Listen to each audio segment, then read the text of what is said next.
It could well be that while watching or listening to me this afternoon, just a little part of your brain is worrying away about your job. Maybe you don't feel that your job is secure. Maybe you even think that the job you do might be defunct by the end of this year. And if that is the case, you're most definitely not alone. A survey has found that 4 out of 10 Britons have said they are likely to move jobs this year.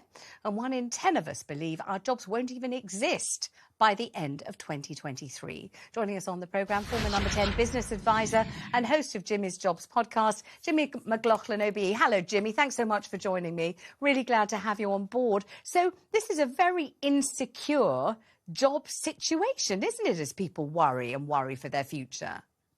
Well, I think the 10% figure is striking. There's no doubt about that. And I think that's twofold. That's partly the economic contraction that we're going to see this year with the recession, and also just generally automation that's taking place as well.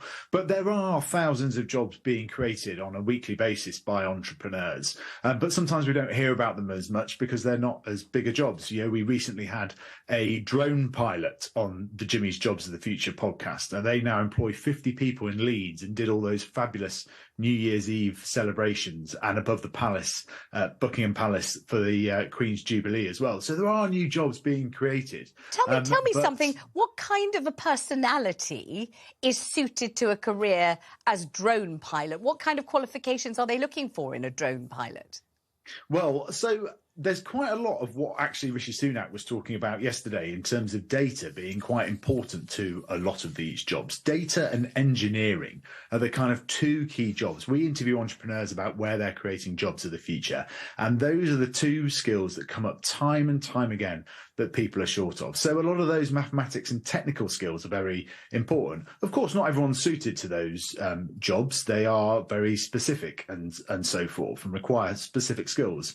But there are lots of jobs being created right across the economy. I mean, there's a company called Double 11 based just outside of Middlesbrough, which creates video games, employs 400 people. So there are these amazing pockets of innovation happening right across the UK. I wonder what you thought, Jimmy, of the Prime Minister saying he's absolutely adamant and passionate about maths education continuing to the age of 18. I mean, some people felt that this was going to be incredibly useful and that's what we need in the jobs market. You would know, that's what you do. Is better numeracy key here? It really is. And it goes into absolutely everything that we do. I mean, I run a podcast. We employ a few people, but so much of what we do is data driven in terms of when we release episodes, how many listeners have we got, where are they in the country? And this is all really important to interpret that and then put that back to kind of commercial partners and so on. You know, where are we promoting it on Instagram or TikTok? All these types of things. We need to see the data and interpret that in a way. So it is really important. And I think that's the key thing, is that we need to explain to children about how it's going to be relevant. You know, when you and I were at school, we learned trigonometry and how to calculate how high a cat was up a tree or something like that.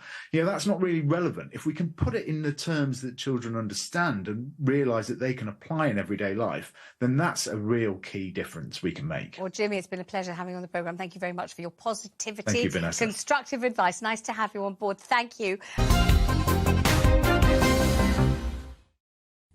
Welcome back to the show. Well, we've now entered a new year and people are making forecasts about where the country will be heading during the course of the next 12 months.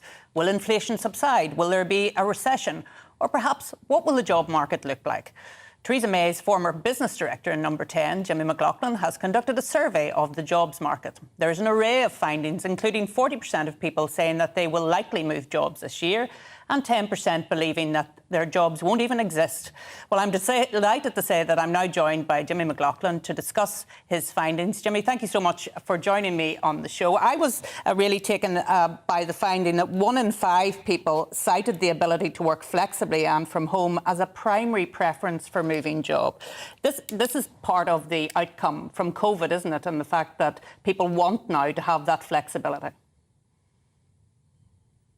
Exactly that, Arlene. So there's been a huge change in the job market and the way that we work since the coronavirus pandemic. And as you say, that startling statistic of 1 in 5 citing it as their top 2 reasons for moving jobs potentially in 2023 to get more flexibility. Of course, the highest one was more money and a higher salary. That's what people go to work for. But it is interesting to see how these other wider benefits that employees can now obtain from employers are making such a big difference in where people are deciding where to work. And I thought the point about jobs not even existing in the future is a good one, because for a long time we've been hearing about the fourth industrial revolution and artificial intelligence becoming very important in our economy. This sort of moves us in that direction, doesn't it?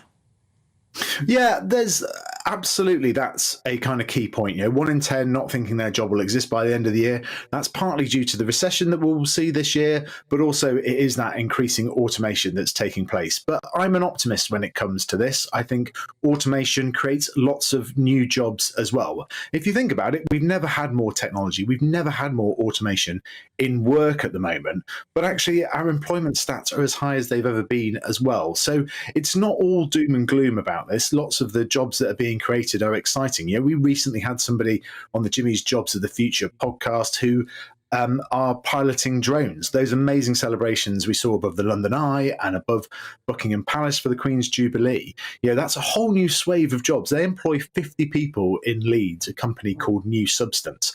And that's a great example of a job of the future, but also of the innovation that's taking place right across the British economy. So there's plenty of reasons to be optimistic as well. Yes, but and you will know that we were talking about strikes at the beginning of the shows, and the fact that a lot of these strikes are as much about no redundancies as they are about better paying conditions.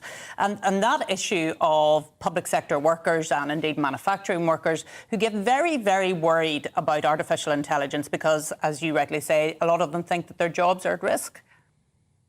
Yeah, there's no doubt about that. But job markets have always been changing. There's always been more automation that's been taking place right from kind of the Luddite argument sort of centuries ago. And so actually, it creates, what it can do is kind of create a better job for lots of people. Obviously we had all this with the coal mines in the 1980s as well. Well, actually, when you think about the job of a coal miner, it wasn't a particularly good one, being sent a mile underground to kind of dig coal. It's a very dangerous job.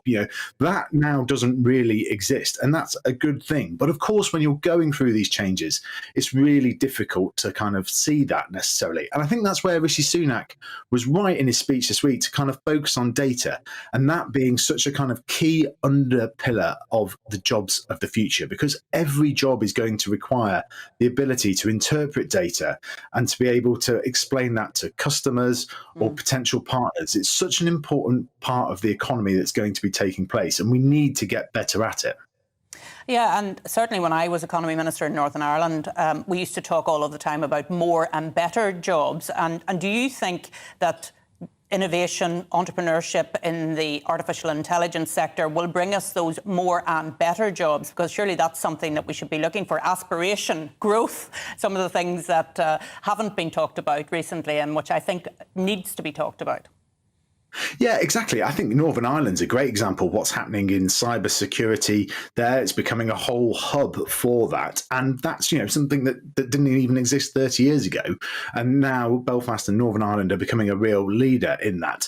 And also you've got companies like StatSports in Northern Ireland as well that, are all about wearable tech for athletes. And they're employing lots of people and creating jobs there.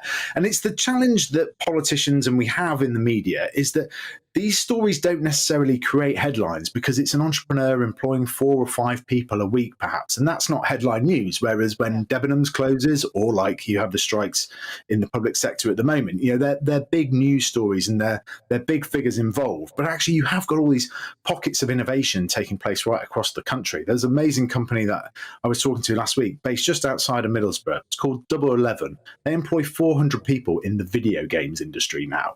And they're a B2B company. So they sell to other businesses. So you might not have heard of them, but there are these amazing stories right across the UK happening of job creation. And that's what we try and do on Jimmy's Jobs of the Future, is shine a light on these amazing companies and the stories and the jobs of the future. And Jimmy, just to finish, are you going to track changes over the next 12 months in terms of your survey? Is that what you intend to do?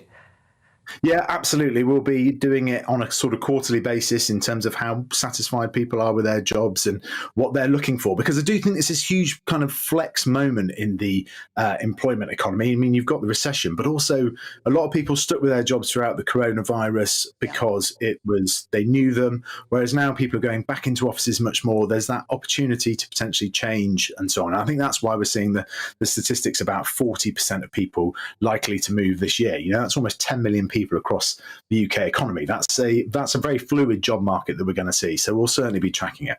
Well, look forward to having you back on again when we get those findings in a quarter's time. Thanks, so much Arlene. for joining us, Jimmy. Thank you.